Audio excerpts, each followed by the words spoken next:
लवकरच विधानसभेच्या निवडणुका होऊन राहिल्या, त्याच्यासाठी प्रत्येकाची वेगवेगळी चाचपणी चालू आहे.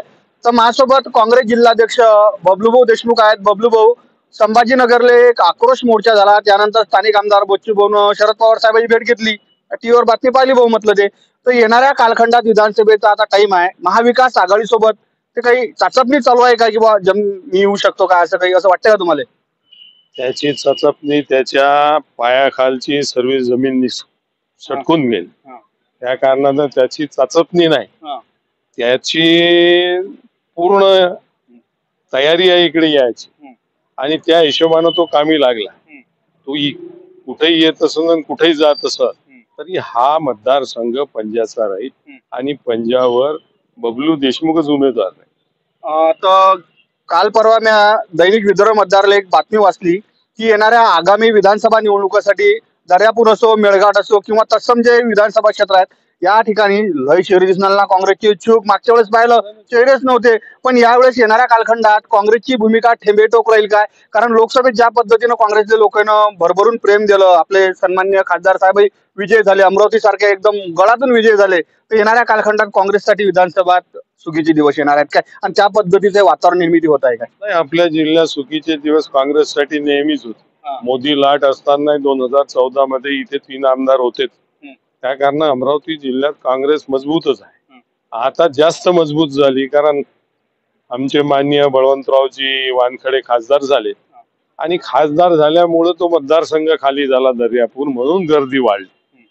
आमदारसाठी तेच असते तर गर्दी वाढली नसती, एकच फॉर्म असता. आता कमीत कमी 15 लोक तिकीट मागून राहिले.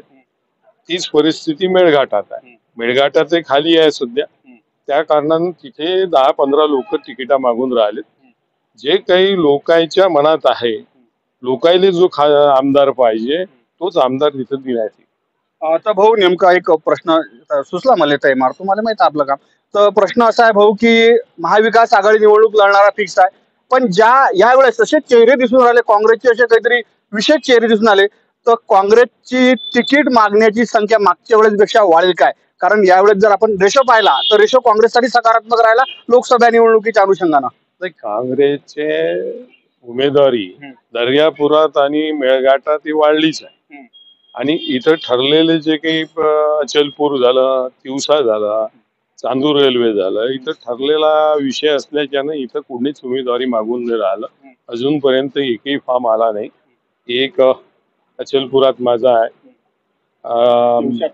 तिवसात ताईचा आहे आणि चांदूर रेल्वेत वीरेंद्र भाऊ जगतापचा आहे आणि इथे बळवंतराव नसल्याच्यानं 15 फॉर्म आहेत आणि इथे 7 फॉर्म आहेत मेळघाटात आणि बडनेरा अमरावती 5-5 फॉर्म. तर माझ्यासोबत खासदार बळवंतराव वानखडे भाऊ आहेत. भाऊ, त्या दिवशी मी लोकसभेतलं तुमचं भाषण पाहिलं, ज्या पद्धतीनं विधानसभेत जराशे सौम्य वाटणारे बळवंत भाऊ, दिल्ली एकदम जशी दरबारी भेट झाली, एक आक्रमक चेहरा दिसला. तर कोणत्या कोणत्या प्रश्नासाठी बळवंत भाऊची अमरावती जिल्ह्यातल्या प्रश्नासाठी कोणती ठेंबेठोक भूमिका राहील सांगा बरं जरासं लोकाईले. जनतेच्या प्रश्नासाठीच लोकप्रतिनिधी निवडून देत असते आणि त्या पद्धतीनं काम करत असतात. विधानसभेतही ज्या ज्या पद्धतीनं काम करायचं, ज्या ज्या पद्धतीनं भूमिका मांडायची त्या त्या पद्धतीनं भूमिका मांडलीच. ते लोकसभेत गेल्यानंतर ज्या काही प्रश्न होते ते प्रश्न त्या पद्धतीनं मांडायचे असते, त्या पद्धतीनं मांडले. त्यात आक्रमकता किंवा अजून काही बाकी असं काही म्हणता येणार नाही, पण ते जे काही प्रश्न असतात ते प्रश्न मांडले गेले असतात. तर भाऊ आमच्याकडे 2-3 प्रश्न आहेत. पहिला प्रश्न, आमची शकुंतला बंद आहे, तुमच्या गावून येते राजे होते, लहानपणात तुम्ही त्याने फिरले चाल. आमची शकुंतला बंद आहे, याशिवाय फिनले मिल बंद आहे. सगळ्यात महत्वाचं म्हणजे महत्वपूर्ण स्वर्गवासी कुणाल डेपे महामार्गाचं रुंदीकरण, म्हणजे परतवाडा ते अमरावती महामार्गाचं रुंदीकरण. 3 प्रश्न आहेत. यासाठी बळवंता भाऊची कोणती भूमिका राहील? नाही, आता जमतेमा 2 महिने झाले निवडून यासाठी.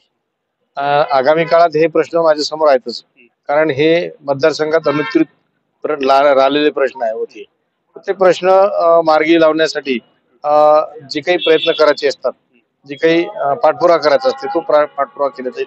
तर जसं शकुंतला रेल्वे असेल, फिनले मिलच्या संदर्भात सुद्धा, आणि जो काही महामार्ग आहे परतवाडा महामार्ग, त्याच्यात अनेक काही अडचणी आहेत, त्या अडचणी दूर करून ते करण्याचा प्रयत्न करू.